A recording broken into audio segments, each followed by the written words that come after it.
pag-uusapan natin ang FKM Venture 400 2026 model. At pag-uusapan natin dito ang kanyang specs and features, design at release date dito sa Pilipinas. At kung bago ka sa channel ko, please like, share, and subscribe and hit the bell button para ma-alarma ka sa susunod kong video. Peace yo!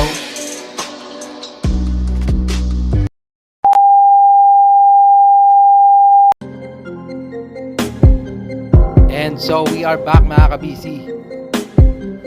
For today's vlog, ang pag-uusapan natin ang FKM Venture 400 2026 model.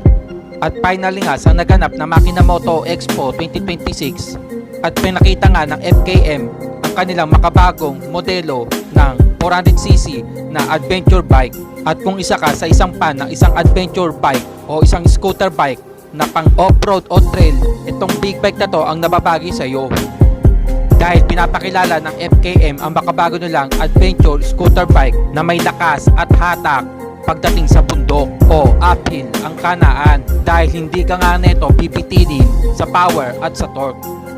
At pagdating naman sa kanyang specs and features at design ay hindi ka naman dito matatalo, dahil equipped nga ito sa kakailanganin mo pag akyat sa isang bundok o trail o mapa-offroad man yan. Kumbaga pasok na pasok ito sa pangangailangan mo. At lalo na ang magiging sitwasyon mo ay mapa-offroad o trail, lalo na kung aakyat ka sa isang bundok.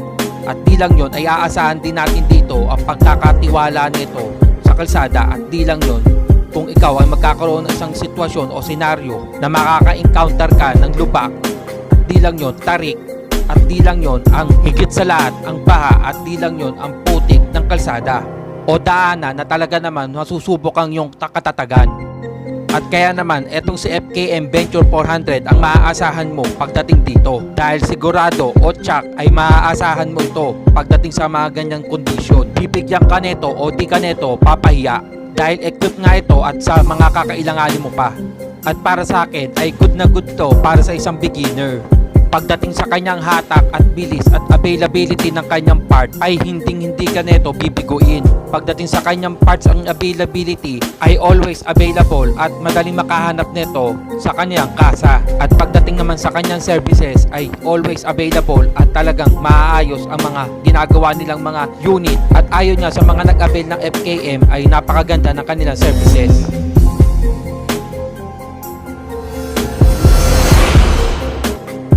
At para naman sa kanyang specs ay meron nga itong engine na 400cc, single cylinder na may 4 valve, liquid cooled, fuel injected na nga ito, na may legal status nga ito na expressway legal. Suspension nga nito at tires ay meron tong telescopic front forks, dual rear shock absorber na may traction control. At adventure ready nga ito dahil meron siyang ready tires na 150/70 in front at may ground clearance sa 165mm. Pagdating sa kanyang lighting at visibility ay all LED light na nga ito. Setup nga nito ay naka-projector type headlight na nga rin ito. At di lang yun ay built-in ang kanyang auxiliary fog lamps. At ang kagandahan dito ay naka-modern TFT digital na nga ito na display screen with adjustable brake levers. Convenience ay keyless na nga ito. Naka-EFI nga ito o fuel injected with transmission CVT automatic. Lighting nga nito ay all LED with projector type headlight. Suspension nga nito ay naka-telescopic front fork at double shock absorber na nga ito. Pagdating sa kanyang unahan, suspension. Pagdating sa kanyang braking system ay naka-disc brakes nga ito with front and rear ABS na nga ito. Safety features nga nito, naka-TCS o traction control with built-in crash guard na nga ito at fog lamps, kaya napakaganda na nito. Di ka na magpapakabit aftermarket. Convenience nga nito ay naka-keyless operation na nga ito with TFT display, USB charging at adjustable kanyang lever ng kanyang brakes. At kagandahan nga dito ay napakaganda ng kanyang seat height dahil abot ang kanyang Filipino height. At di lang yun, napakaganda na rin ang kanyang ground clearance. Talagang iwas na rin to sa mga baha, lalo na dito sa Pilipinas. Goods to kung gagamitin mo ito pang lalamove or any na pang transportation, dahil gamit na gamit mo ang kanyang taas sa ground clearance, lalo na kung binabaha dito sa Pilipinas. At napakaganda rin ng kanyang TFT display na may malaki at kitang-kita mo ang kanyang mga icons, warnings at mga indication sa iyong digital panel. At kinaganda dito ay naka-built-in na kanyang crash guard at kanyang fog lamps. Ito pa naman ang pinakamahalaga sa isang motor, na may crash guard ka na at fog lamps. Talagang hindi ka nagagastos aftermarket. At pagdating sa kanyang performance daw o nakapag-review na nito ay napakaganda daw ng kanyang braking system. At para nga sa mga nagtatanong, pagdating sa kanyang finance ay meron nga netong all-in DP na 27,600. At pagdating sa kanyang mga term o condition, 36 months, 24 months at 18 months ay ayan, naka-flash siya sa harapan nyo.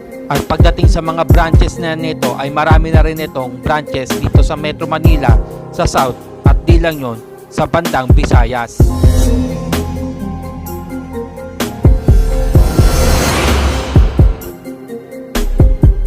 Para nga sa kanyang full price dito sa Pilipinas ay nagkakahalaga nga ito na halagang 288,000 pesos.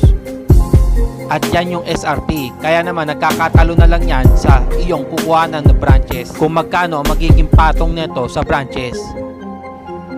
At para sa aking opinion about dito sa motor na to, pagdating sa kanyang presyo ay hindi ka nalugi dito. Sa halagang 288,000 pesos ay may 400cc ka na expressway legal. Pagdating sa kanyang mga pangangailangan, pagdating sa isang scooter bike ay hindi ka nito papahiya dahil halos kalahati na pangangailangan mo pagdating sa off-road, trail o motocamping o di lang yon sa gagamitin mo pang araw-araw ay nandito ang iyong pangangailangan na may magandang power at torque. Di lang yon, ang kanyang specs and features ay hindi nauulis sa mga makabagong mga motor na lumalabas ngayon. At di lang yon, napakaganda ng kanyang built-in na crash guard, fog lamps, at di lang yun na may keyless na nga ito, traction control, at ang kanaganda dito ay ABS, kaya napakaganda ng kanyang braking system. Napaka-responsive nga nito sa kalsada at na may mataas na ground clearance, kaya iwas o kahit papaano ay makabawasan ng iyong pangamba sa pagbaha sa kalsada. At para sa overall performance pagdating sa kalsada at sa baha ay maaasahan natin dito na hindi ka papahiya nito sa pagdating sa kanyang performance in road, lalo na sa kanyang hatak, bilis at lakas. Pagdating sa kanyang flood ay may encounter nga natin dito sa Pilipinas ay di ka nito papahiya at malelesen niya ang pangamba dahil meron mataas na ground clearance nga ito. Pagdating sa mga color variant na pagpipilian ay available ang kanyang tatlong color.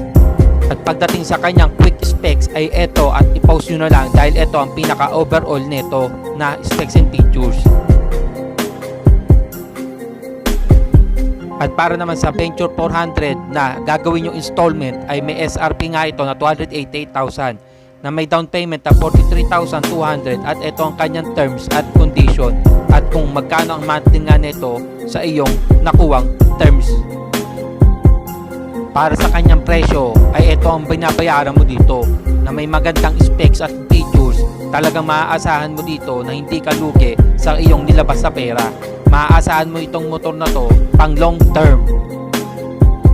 Para sa aking opinion, sa paglabas ng FKM Venture 600 dito sa Pilipinas ay napakalaking tulong na rin yan para sa isang naghahangad o magkaroon ng isang big bike na 400cc na expressway legal na may magandang specs and features at napakaganda ng kanyang braking system at design. Pagdating sa kanyang performance ay maaasahan na may good quality, durability at availability ng parts and services.